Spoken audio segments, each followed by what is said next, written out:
It is Thursday, January 22, 2026. And usually, this is the moment where I would tell you to buckle up because we are about to sprint through the latest tech shifts or, the market news. But today, Today we're doing the opposite, the exact opposite. I want to invite you to just stop. which ironically is probably the hardest thing we could ask anyone to do right now. It's incredibly hard. And I don't mean stopping the car or stopping your work. I mean stopping the processing. We aren't going to look at the ticker tape today. We're not going to talk about the specific crises rolling across the screen. Instead, we have this stack of research, philosophy, neuroscience that all points to looking at the feeling of this Thursday. It's a very specific hum, isn't it? It is a kind of psychic hum. Right. It's not just a noise you hear with your ears. It's the notifications, the unread badges, the vibrating pocket, the sense that the world is spinning, I don't know, about 20% faster than your internal gyroscope can actually handle. And all of our sources for today seem to be pointing to one very quiet but very urgent crisis. The crisis of the nervous system. That's it. We are essentially witnessing a slow-motion collision between two fundamental time zones. You have machine time, which is instant, linear, and, well, it's effectively infinite. And then you have us. And then you have human time, which is cyclical, organic, and unfortunately for us, quite slow. So we're the soft organic matter getting caught in the gears between them. That is a visceral way to put it, but yes. One of the foundational texts we're looking at is from decades ago, but it feels like it was written this morning. It's Alvin Toffler's concept of future shock. Future shock. And he described it not simply as things changing, but as a shattering stress. Shattering stress. That phrase really stuck with me. It's the disorientation you feel when you're subjected to too much change in too short a time. It's not just that the world is different, it's that the rate of change has outpaced our ability to adapt. So our mission for this deep dive is a little different. We are not here to hack your productivity. We aren't trying to optimize your calendar so you can squeeze in 5 more minutes of work. No. We want to use these sources to really unpack why we all feel so bone-tired. Why silence feels dangerous, and specifically, what happens to the human soul when it tries to run at the clock speed of a silicon processor. And to get to the root of that, we have to start with a philosopher who I think diagnoses the modern condition better than almost anyone in our stack, Byung-Chul Han. This source was the heavy hitter for me. It's dense, but let's unpack it because the insights are just profound. He talks about something called neuronal violence. Which sounds terrifying. It does, but he distinguishes it from the kind of violence we're historically used to, right? Exactly. This is a crucial distinction. Historically, human beings have dealt with what Han calls the immunological age. That means the threat was always the other. It's a virus, a predator, a dictator. An external enemy attacking you, you put up a wall, you defend yourself, you say no. Right. It's a battle of boundaries. Me versus the thing trying to hurt me. But Han argues we've moved past that. The problem today isn't negativity. It's not an enemy attacking from the outside. The problem is an excess of positivity. Okay, wait, let's define that. Because positivity sounds like a good thing. I think most listeners would say they want more positivity in their lives. In common parlance, sure. Yeah. But Han uses positivity to mean presence or excess. It's saturation. Too much information, too many impulses, too much of the same. An overproduction of everything. Yes. So we aren't oppressed by a boss telling us, no, you can't do that. We are oppressed by a world that tells us, yes, you can do everything. So it's the violence of yes. Precisely. We have become what he calls achievement subject. We don't need a master to whip us anymore because we exploit ourselves. We burn ourselves out. Because we feel the pressure to always be doing, achieving, consuming. We are simultaneously the prisoner and the guard. That explains why the exhaustion feels so personal. If I'm not keeping up, it's my fault. I'm not optimizing enough. And Han has this take on multitasking that just completely flipped my perspective. Oh, the animal state. Exactly. The animal state. I mean, most of us view multitasking as a modern skill, right? It's a resume bullet point. We wear it like a badge of honor. We think it makes us advanced. But Han just throws cold water on that. He argues that multitasking is not an advancement. It is a regression. A regression? How so? Well, think about a prey animal in the wild. A gazelle grazing on the savanna, it can never just deeply focus on eating the grass. Right, it has to be on alert. It has to eat while checking the wind for scents, while listening for a twig snap, while watching its offspring, while scanning for predators. It is in a state of constant, shallow hypervigilance. Wow. Okay. So when I'm at my desk, tab switching between Slack, my email, the news ticker, and my actual work, I'm not being a super user. You're being an anxious gazelle. I'm being an anxious gazelle. You are effectively in the wild, scanning for threats and opportunities simultaneously. And the cost of that, according to Hahn, is the loss of contemplative immersion. You're never truly in one thing. Never. You're always monitoring everything else. We lose the ability to dwell. And that inability to dwell isn't just a philosophical problem, though. It seems like a biological one.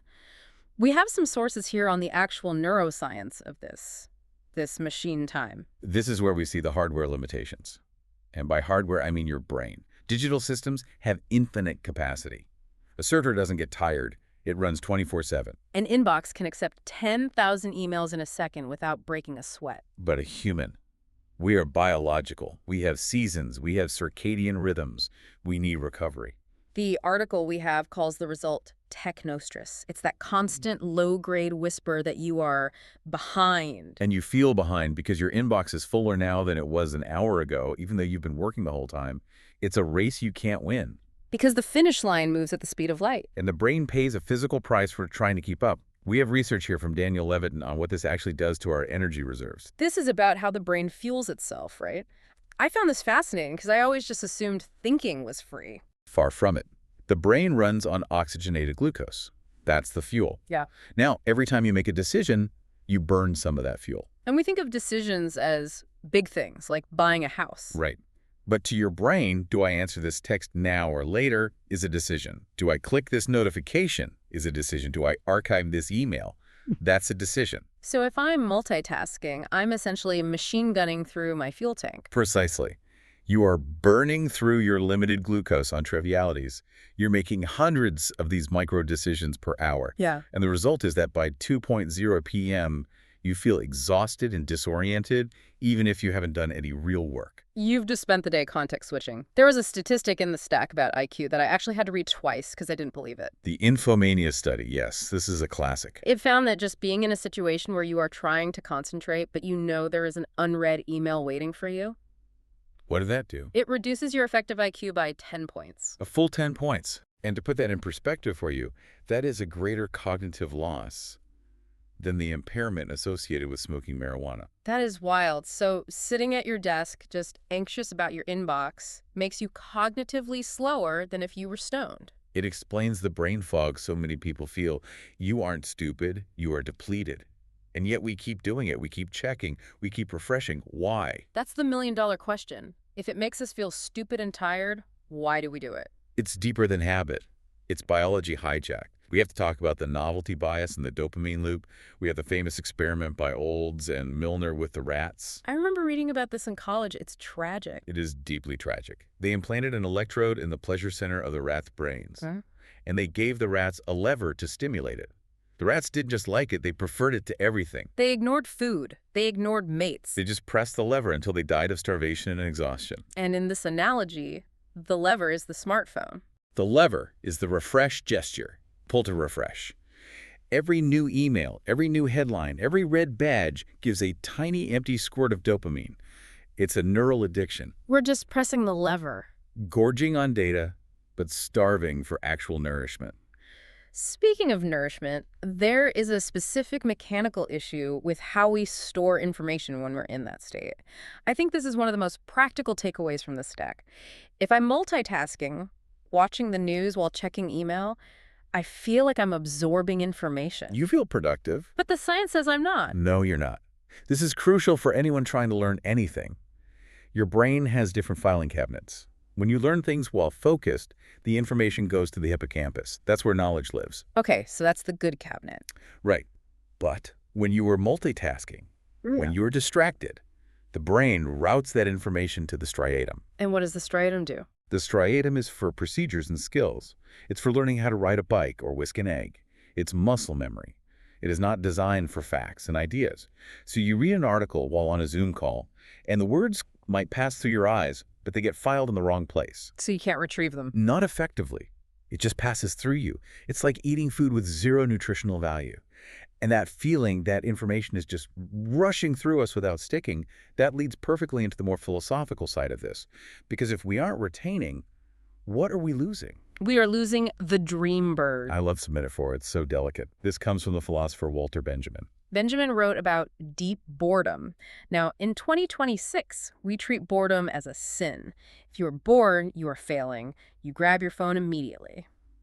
But Benjamin called deep boredom the dream bird that hatches the egg of experience. The dream bird that hatches the egg of experience. He argues that if you don't have that stillness, that boredom, you never process your experiences. You never synthesize them. He describes boredom as a warm, gray fabric that we wrap ourselves in to dream. A warm gray fabric, that sounds so comforting. But I have to be honest, for most of us, boredom doesn't feel like a warm fabric. It feels like a panic attack. It does. When the Wi-Fi goes down on a flight, people don't look peaceful. They look terrified. We've lost the tolerance for it. We're in a state of hyper-attention, just skimming the surface. And I think we're terrified of what we might hear if the noise stopped. We have a source from Eric Fromm, the psychoanalyst, who touches on exactly that fear. Yes. He said that modern humans think we lose something time if we aren't doing things quickly. But we don't know what to do with the time we save. We just kill it. We save an hour by flying instead of taking the train. Right. Then we spend that hour scrolling through things we don't care about. Fromm uses this grotesque but powerful image of the modern consumer as having an open mouth. The open mouth. It's such a disturbing visual. It is. We are ready to swallow everything. Pictures, liquor, knowledge, headlines. We just swallow it all because we cannot sit still. We cannot sit without smoking or talking or scrolling, because if we sit still, we encounter the nothingness. The void.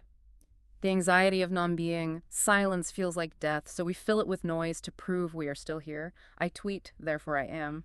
And that noise creates a specific kind of exhaustion. We talked about neuronal violence earlier, but the writer Peter Hanke has a phrase for the resulting feeling that I found incredibly poignant: divisive tiredness. Divisive tiredness. How is that different from just being tired? Well, imagine a community that has spent the day building a barn together. At the end of the day, they are exhausted, but it is a unifying tiredness. A shared accomplishment. You're tired together. Exactly. You can sit in silence together and it feels full. Yeah. But divisive tiredness is what you feel after a day alone in a cubicle staring at a screen. It isolates you. It strikes us mute and blind, as he says.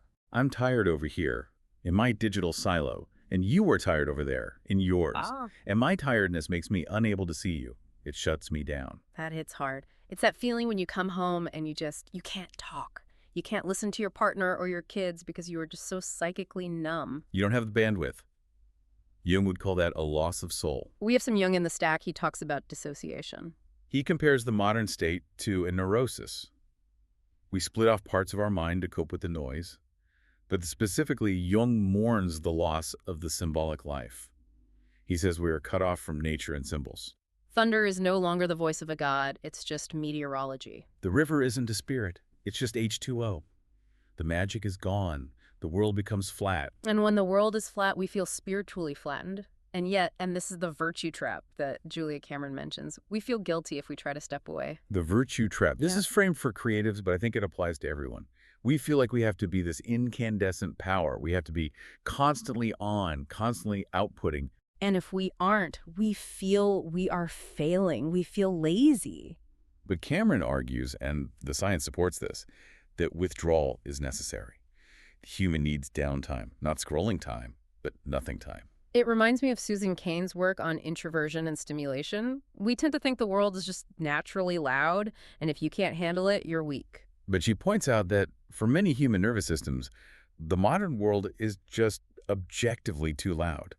She talks about the sweet spot of stimulation. Imagine reading a book in a hammock.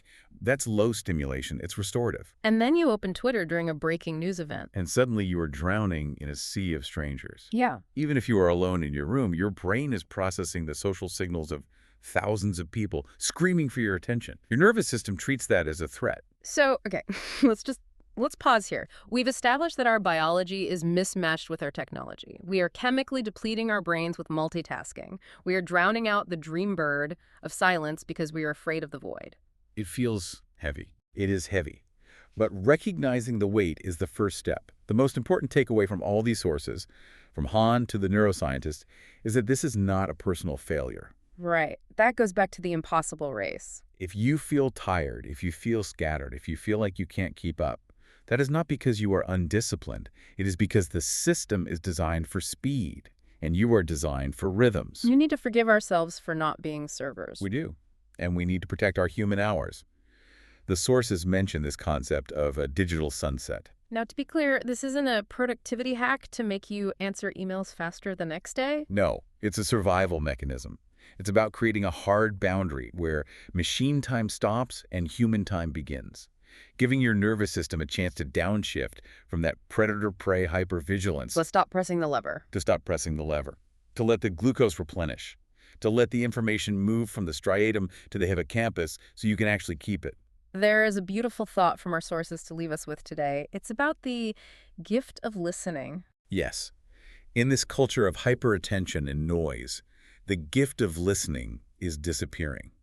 Because real listening requires deep contemplative attention. It requires you to forget yourself. You can't do that if you are checking your notifications. You can't do that if you are suffering from divisive tiredness. So the act of reclaiming silence isn't just selfish. It's the only way we can actually show up for each other. It is the only way we can endure. I want to leave you with a question inspired by Walter Benjamin. If you allowed yourself the terrifying luxury of being bored today, if you wrapped yourself in that warm gray fabric just for a moment, what dream bird might hatch? What experience might you actually have if you stopped trying to process everything else? We'll let you sit with that. Thank you for diving deep with us. Take care. And take a moment of stillness. Goodbye.